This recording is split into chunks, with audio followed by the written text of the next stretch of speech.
Assalamu alaikum, урматтуу мекендештер, туугандар. Бүгүн 29-ноябрь Жалал Абад шаарында жүрөбүз. Туугандар, сиздерге азыр курс валюта бааларыны обменник чогуу банк басын билип берейин.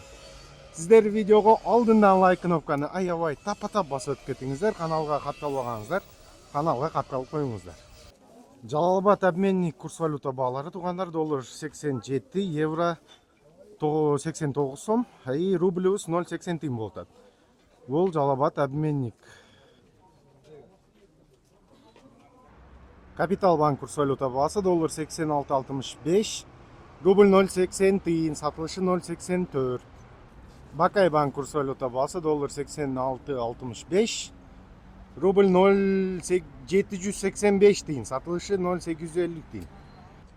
Банк Азия курс валюта баасы доллар 86.05, рубль 0,79 тиын, сатылышы 0,83 тиын.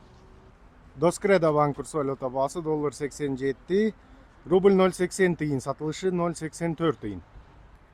М-банк курс валюта баасы доллар 87, рубль 0,792 тиын, сатылышы 0,835 тиын экен. Туугандар, Жалал Абад шаарынын курс валюта баалары ушундай болуп калды. Сиздер видеого лайк басып, каналга катталбагансыздар, каналга катталып коюңуздар. Видеону элдерге, группаларга таратып коюңуздар, достор. Ичтериңерге ийгилик.